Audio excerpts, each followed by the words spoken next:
तो आज हम ओल्ड नाम की एक ऐसी थ्रिलर फिल्म के बारे में बात करेंगे जो आपके दिमाग को हिला देगी। इसमें टाइम के साथ अजीबोगरीब खेल दिखाया गया है और ढेर सारे ट्विस्ट और चौंकाने वाले पल हैं। तो पॉपकॉर्न ले लो, आराम से बैठो और उस बीच का रहस्य सुलझाते हैं जहां लोग अचानक बूढ़े हो जाते हैं। ध्यान रहे, आगे स्पॉइलर हैं।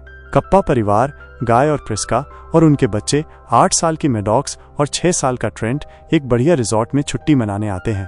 अपने कमरों में सेटल होने के बाद ट्रेंट की दोस्ती इडलिब नाम के एक लड़के से हो जाती है और वे मिलकर रिजॉर्ट के दूसरे गेस्ट से उनके नाम और काम पूछते हैं और इडलिब ट्रेंट को एक सीक्रेट कोड बताता है जिससे मैसेज समझ में आते हैं। इसी बीच गाय और प्रिस्का बात करते हैं कि ये उनकी आखिरी ट्रिप है जो वो बच्चों को अपने तलाक से पहले देना चाहते थे और प्रिस्का के पेट में ट्यूमर होने से ये और भी मुश्किल हो जाता है। नाश्ते में चार्ल्स नाम का एक डॉक्टर अपनी यंग वाइफ क्रिस्टल, बेटी कारा और माँ एग्नेस के साथ बैठा होता है। पास ही पैट्रिसिया नाम की एक औरत को मिर्गी का दौरा पड़ता है जिसमें चार्ल्स मदद करता है और उसका पति जर्न भी मदद करने की कोशिश करता है।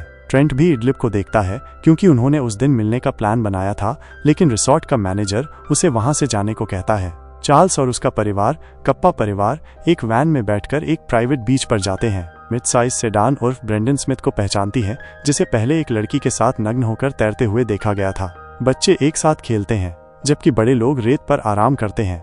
लड़कियों को रेत में दबी पुरानी गुड़िया मिलती हैं जो दूसरे बच्चों ने छोड़ी थीं। ट्रेंट एक गुफा के पास तैरता है जहां उसे ब्रेंडन की साथी की लाश मिलती है जो शायद डूब गई थी। बड़े लोग लाश की जांच करते हैं जबकि ब्रेंडन की नाक से खून बह रहा होता है और वो भी हैरान होता है। चार्ल्स ब्रेंडन पर शक करता है लेकिन वो कहता है कि लड़की सिर्फ तैरने गई थी और वापस नहीं आई। इसके तुरंत बाद एग्नेस को सांस लेने में दिक्कत होती है और उसकी भी मौत हो जाती है।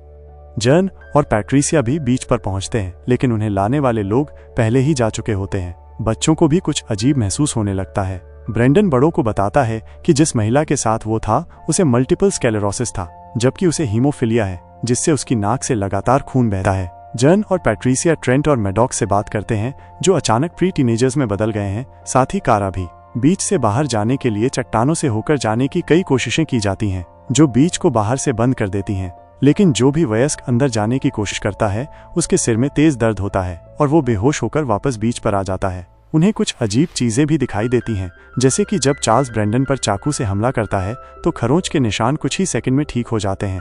इसके तुरंत बाद ब्रेंडन को पता चलता है कि जिस महिला की लाश उसके साथ थी वो अब पूरी तरह से हड्डियों में बदल गई है, जिससे उन्हें एहसास होता है कि बीच पर समय से जुड़ी कोई अजीब घटना हो रही है। अचानक प्रिस्का के पेट में ट्यूमर दर्द और परेशानी पैदा करने लगता है। बड़े लोग उसकी मदद करने की कोशिश करते हैं। पहले ट्यूमर को महसूस करते हैं और उसे गोल्फ की गेंद के आकार का बताते हैं। फिर वे ट्यूमर को निकालने के लिए सर्जरी करते हैं जो अब खरबूजे के आकार का हो गया है। सर्जरी के बाद प्रिस्का के पेट का कट तेजी से ठीक हो जाता है। ट्रेंट और कारा और भी बड़े होकर टीनेजर्स और यंग एडल्ट्स बन जाते हैं।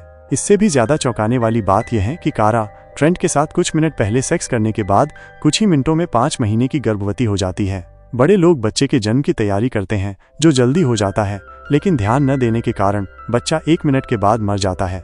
दूसरे वयस्कों में बुढ़ापे के और भी स्पष्ट लक्षण दिखने लगते हैं, लेकिन क्रिस्टल दूसरों की तुलना में इस प्रक्रिया को बहुत मुश्किल से लेती है। चार्ल्स का दिमाग स्किज़ोफ्रेनिया से ग्रस्त होने लगता है जिससे वो ब्रेंडन को चाकू मार देता है। दूसरे लोग उसका हथियार छीन लेते हैं जबकि वे भागने की एक वैकल्पिक योजना बनाने की कोशिश करते हैं क्योंकि वे चट्टानों से होकर नहीं जा सकते। जर्न बाहर निकलने का रास्ता खोजने के लिए तैरने की कोशिश करता है। इसी बीच ट्रेंट और मैडॉक्स को एक नोटबुक मिलती है जो एक पिछले विजिटर ने छोड़ी थी जिसमें नाम और मेडिकल कंडीशन लिखे हुए थे। उन्हें दूर से कुछ लोग भी दिखाई देते हैं जो उन्हें देख रहे थे। मैडॉक्स प्रिस्का से पूछती है कि क्या वो और गाय अलग हो रहे हैं। प्रिस्का मानती है कि वो किसी और आदमी को देख रही थी। हालांकि प्रिस्का खुद को समझाने की कोशिश करती है। मैडॉक्स उससे नाराज होती है। वो बीच पर जाती है और खुद से मजबूत होकर बाहर निकलने का रास्ता खोजने की कोशिश करती है, लेकिन उसे जर्न की लाश मिलती है।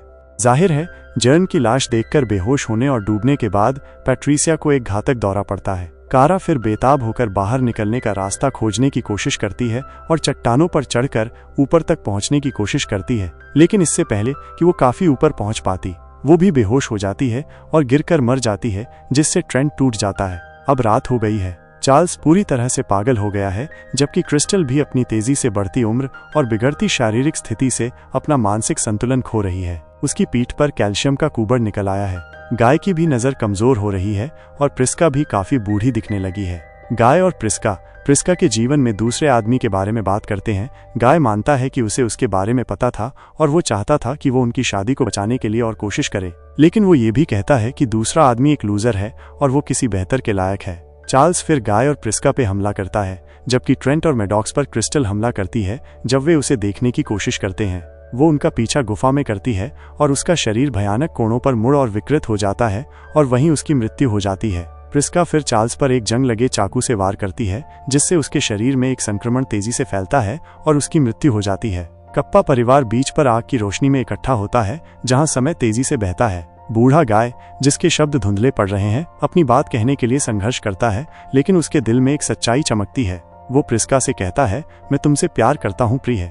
इन आखिरी शब्दों के साथ वो धीरे से मर जाता है, जबकि प्रिस्का की आंखों में आंसू आ जाते हैं। वो खड़ी होती है, लेकिन जल्द ही उसकी ताकत जवाब दे जाती है और वो उसके बगल में गिर जाती है, जहां वो हमेशा के लिए लेट जाती है। उनके बच्चे आकाश के नीचे शोक मनाते हैं, क्योंकि उनके माता पिता चुपचाप लेटे हुए हैं। सुबह ट्रेंट और मैडॉक्स अब 50 के दशक में हैं। ट्रेंट उस कोड का जिक्र करता है जो इडलिब ने उसे दिया था, जिसे उसने समझा और पता लगाया कि इसका मतलब है मेरे चाचा को कोरल पसंद नहीं है। भाई बहन पास ही एक कोरल रीफ देखते हैं और समझते हैं कि यही उनका बाहर निकलने का रास्ता है। दोनों वहां तैरते हैं, लेकिन मैडॉक्स के कपड़े कोरल में फंस जाते हैं। जब दोनों वापस नहीं आते हैं तो थियो, वैन ड्राइवर, जो परिवारों को बीच पर लाया था, एक चट्टान पर अपने अवलोकन पोस्ट से अपने बॉस को रिपोर्ट करता है कि ट्रायल 73 के सभी सदस्य मर चुके हैं। जब थियो रिसोर्ट में और एक प्रयोगशाला क्षेत्र में वापस ड्राइव करता है तो पता चलता है कि रिसोर्ट एक मेडिकल रिसर्च टीम के लिए एक मुखौटा है। वॉरेन और वॉरेन नाम के दो लोग चिकित्सा स्थितियों वाले लोगों को समुद्र तट पर लुभाते हैं ताकि वहां पहुंचने पर उन्हें कॉकटेल में जीवन रक्षक दवाएं मिलाकर दी जा सकें और उन पर क्लिनिकल परीक्षण किए जा सकें। वे जानते हैं कि अलौकिक समुद्र तट संभवतः रहस्यमय मूंगे द्वारा संचालित बुढ़ापे की प्रक्रिया को तेज करता है, इसलिए वे बेहतर परिणामों के लिए परीक्षणों को एक पूरे दिन तक सीमित कर देते हैं। उन्हें विश्वास है कि उन्होंने पैट्रिशिया के मिर्गी का इलाज कर दिया है, क्योंकि उसे 8 घंटे तक दौरा नहीं पड़ा, जो समुद्र तट पर लगभग 16 वर्षों के बराबर है। रिसोर्ट मैनेजर और अन्य लोग उनके नवीनतम शिकारों को फंसाने की कोशिश करते हैं, जब तक कि ट्रेंट और मैडॉक्स, जो खुद को मूंगे से मुक्त करने में कामयाब होते हैं, उन्हें रोक नहीं देते। ट्रेंट को एक आदमी मिलता है जिससे उसने तब बात की थी जब वो बच्चा था। ये जानकर कि वह आदमी एक पुलिस अधिकारी है, वह उसे समुद्र तट पर मिली एक डायरी सौंपता है जिसमें कई लापता लोगों के नाम और उनकी चिकित्सा स्थितियों का विवरण होता है। इडलिब बाहर आता है और वयस्क होने के बावजूद ट्रेंट को पहचान लेता है। ट्रेंट और मैडॉक्स सभी को सच्चाई बताते हैं, जबकि रिसोर्ट के सभी कर्मचारी समझते हैं कि वे फंस गए हैं। अधिकारी सभी रिसोर्ट कर्मचारियों को गिरफ्तार करने के लिए आते हैं, जबकि अंतिम दृश्य में अधिकारी ट्रेंट और मैडॉक्स को उनकी चाची के पास ले जाने के लिए हेलीकॉप्टर से द्वीप से दूर ले जाते हैं, जो ये देखने के लिए तैयार नहीं है कि उनकी भतीजी और भतीजा पूरी तरह से वयस्क हो गए हैं।